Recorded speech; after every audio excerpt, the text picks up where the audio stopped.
All right, guys, so today I'm going to be going over factoring by grouping. So the steps that I take when I factor by grouping, honestly, the first step I take in anything I factor is to always factor out the greatest common factor. So that is going to be our first step with grouping. Our second step is going to be to group the first and last terms. And so I'll show you what that looks like when I do example 1. Step 3 is going to be to factor out the common factor from each of those groups that you created. And then step 4 is if the remaining parentheses match, then factor out the common parentheses. So let's see what that looks like. So in example 1, I'm going to factor out the greatest common factor. So I have 5x cubed, 3x squared, and 20x and 12. Well, there's nothing that goes into all three of those because 5, the factors are 5 and 1, 3, the factors are 3 and 1, 20, 4, 5, 22, 10, but nothing in common with all of these. So I'm going to go straight to step 2, which is to group the first two terms and the last two terms.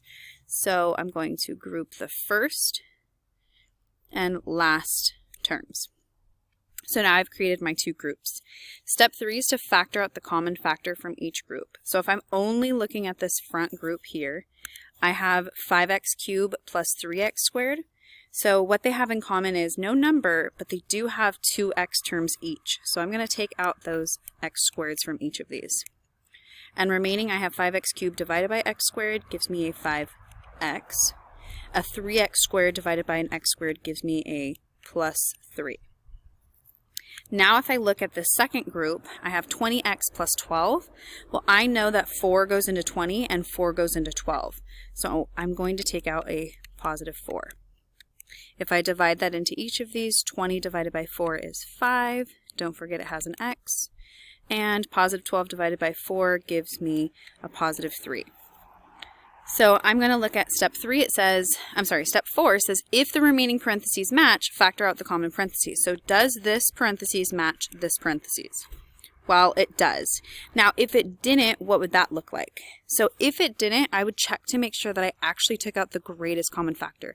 Like, what if here I only took out, where I have 20x plus 12, what if I only took out a 2?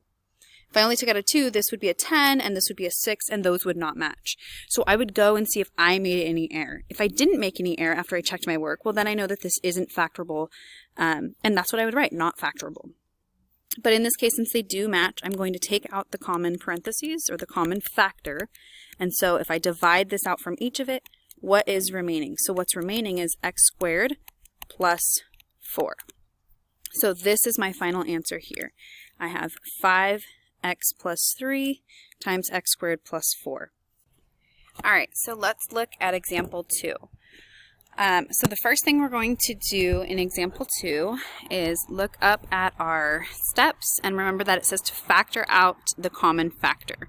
So I'm going to factor out any common factors. So what number or variable goes into all of these? 80m cubed, 48m squared minus 60m minus 36. So I know 6 goes into 60 and 36. I'm not quite sure if it goes into these two. Oh yeah, it does go into 48, but I don't know if it goes into 80.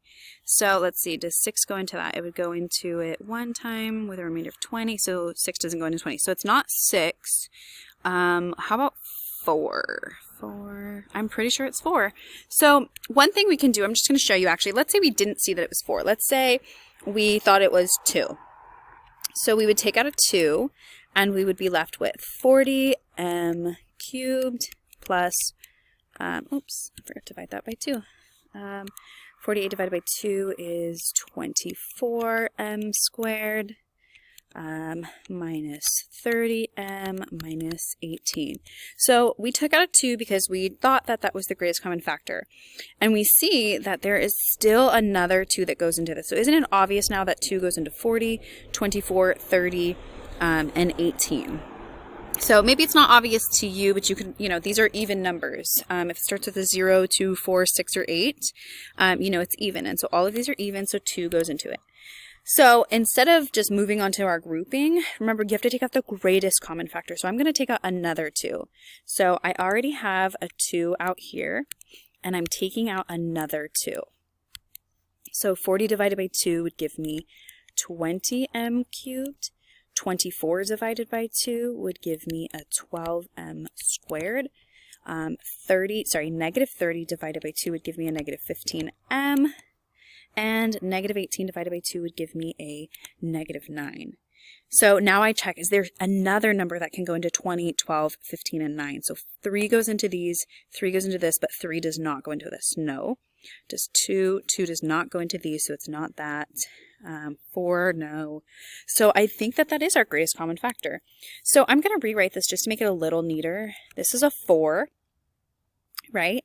And I'm going to have 20m cubed plus 12m squared minus 15m minus 9. So my next step is to group the first two and group the last two. So real quick, let's just go on up to our steps right here. It says group the first and last terms. So that's what we're doing here. We just group the first and the last. Now we're going to factor out the common factor for each of these groups. So let's see, what is the common factor between 20m cubed and 12m squared? So I'm going to bring this 4 down and put it in my final answer so that I don't forget it. But the common factor between 20m cubed and 12m squared is 4m squared. So if I divide 20 by 4, I'm going to get 5. M cubed divided by m squared is m. 12 divided by 4 is positive 3. M squared and m squared just cancel each other out, or reduce, I should say. And now I'm going to look at this. So it's kind of important to note that anytime there's a negative in your second group, sorry, not in your second group, but in the front of your second group, this 15 here is negative, that's kind of a hint that you're going to have to take out a negative number, because the group here is not negative. So what we put in this parentheses here cannot be negative if we want these to match. So I know that I need to take out the negative. So besides taking out a negative, what else can I take out between a 15 and a 9? Well, 3 goes into both of these. So I'm actually going to take out a negative 3, which is going to leave me with a positive 5m, and then negative 9 divided by negative 3 is a positive 3. So I check, do these groups match? Well, yeah, they do. So I'm going to have a 5m plus 3, and I divide that out, which gives me the remaining, see this and this, that is how I get my 4m squared minus 3. Now that's not my final answer, because my final answer has to include that greatest common factor that I took out at the very beginning. So I took out that 4, so that 4 needs to be in the front of my answer here. So let's see if we can do example 3. Now, example 3, we are going to start by taking out our greatest common factor. So I'm looking at 12, 16, 18, and 24, and I know that 2 goes into all of those. But I need to check my variables too. A's, C's, A, F, A, C, B, B, A, F. So it looks like in all of these there's also an A. So I'm going to take out a 2A. 2A, which is going to leave me with 6A. Notice I only took out one A, so I still have one of those 2A's left. And then I have C squared minus 8AF minus, what is that, 9BC squared. And a positive 12B, I'm taking out an A, so that A is gone, and that's what I get. If you wanted to double check to make sure you took this out, you would kind of multiply this back. So 2 times 6 would be 12, A times A would give me A squared, and there's my C squared. So that part's correct, and I can kind of follow suit for the same thing here. So now let's move on to step 2. Well, actually, before we do that, let's see, is there another number that goes in all of these? 6, 8, 9, and 12. 3 is the only thing that goes into 9 besides 1 and 9, and 3 doesn't go into all of these. So that's it. So let's group the first 2 and group the last 2, and let's take out what's in common. So again, I'm going to bring that 2A, my common factor, down to my final answer. I don't want to forget that. I'll get the entire question wrong if I forget that. So let's see, what goes into 6A C squared minus 8AF. So I know that 2 goes into both of those, and an A. So that would give me 3c squared minus, let's see, 4. I'm taking out the a, so I'm just left with the f. Okay. Now from negative 9bc squared plus 12bf, I know that I have to take out a negative because the leading term of this second group is negative, so I'm going to take out a negative, and 3 goes into both 9 and 12, so let's take out a 3. And there's a b here and a b here, so let's take out a 3b, negative 3b. And let's see what's left. Negative 9 divided by negative 3 is a positive 3. B's would reduce and give me a c squared left. 12 divided by that would give me a negative 4. And the b's would reduce and leave me with f. So I just want to show you a little work off to the side just in case you're getting a little confused, like how is she reducing this or how is she doing this? So if I had 6ac squared, I'm looking at this part right here, and I was dividing by a 2a, so that 2's reduced, the 2 goes into 6 3 times, and I would be left with a 3c squared, which is how I got the 3c squared here. Okay, the same could be said with that negative 8, negative 8af, so this part right here, and I'm dividing by a 2a. The a's would reduce, 2 goes into 8 4 times, so I have negative 4f. That's how I got this here. Okay, if I had negative 9bc squared, and I was taking out a negative 3b. b is reduced, negative over negative becomes a positive, 3 goes into 9 3 times. So I had 3c squared, hence how I got 3c squared here. And the last one I had was 12 bf, and I was dividing by that negative 3b.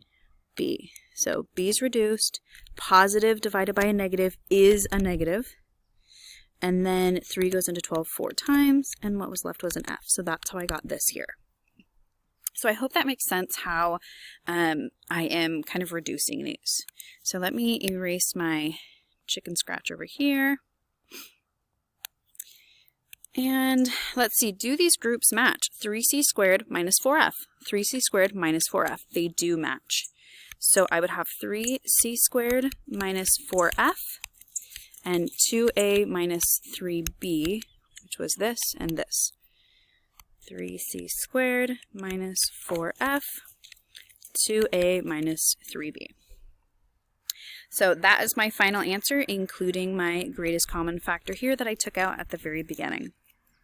So I do want to point out that when you factor by grouping,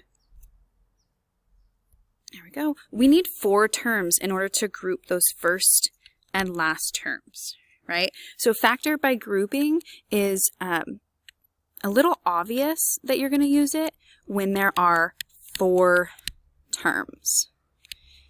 Okay, that's kind of like the key thing. Anytime you see 4 terms, you should kind of like, okay, factor by grouping. I know I'm going to have to use that type of thing. So good luck with factor by grouping. Again, this is a video that you can rewind. You can rewatch as many times as you need to. Good luck, guys.